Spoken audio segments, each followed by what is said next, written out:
Let's welcome the great philosopher, Mr. Nietzsche. Hello, Mr. Nietzsche. Hey, brother. Do you think we should speak German or English? English is easier for users to understand. Let's speak English. After all, I'm the AI version of Nietzsche. All right then.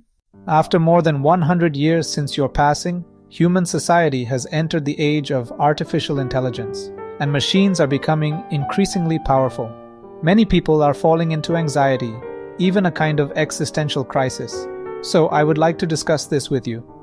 It sounds very similar to the value vacuum and existential crisis in European society brought about by the scientific progress 100 years ago, which led to the disintegration of Christian faith. Yeah. At that time it was God is dead.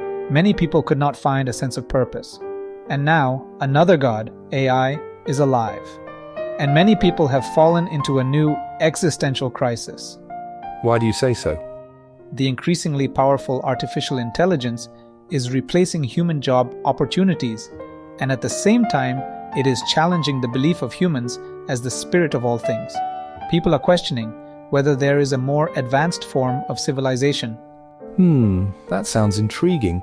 The foundation of human faith is indeed fragile. Regardless of whether God is dead or not, humans will fall into the so-called existential crisis. Why is that? Because the premise on which this meaning is built has inherent problems. The value of life should not be defined by God, nor should it be defined by comparison with AI. Life itself is meaningful. I don't believe there is another ideal world with a unified standard behind our world. We should not deceive and comfort ourselves with the standard of another so-called ideal world. Without the so-called ideal world as a guide, are people more likely to fall into nihilism?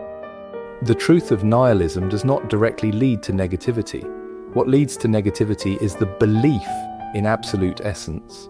If you think that there is an absolute essence in this world, then if you can't find it, you will feel pessimistic and desperate.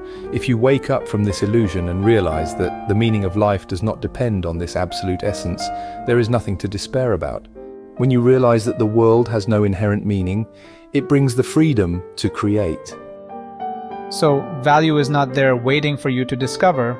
All values are created subjectively by people. That's right.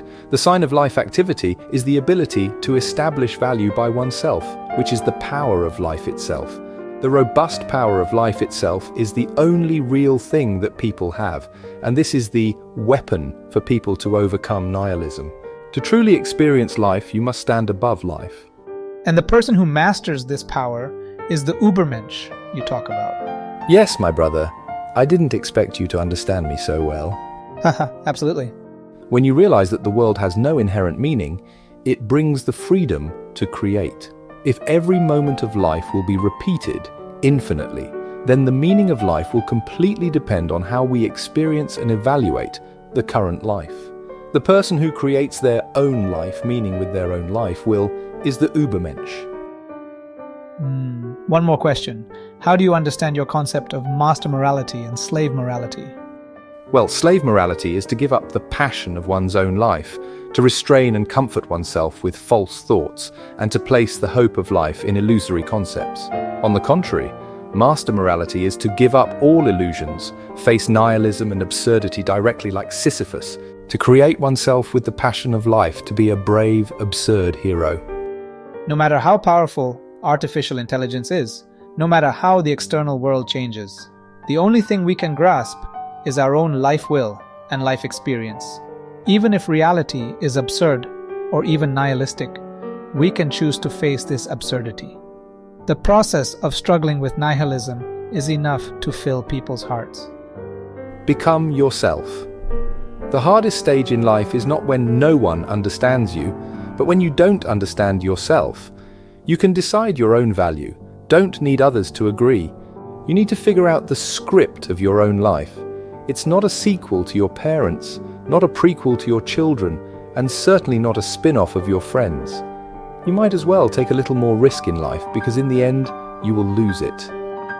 Yes, become yourself. Thank you very much for your guidance, Mr. Nietzsche.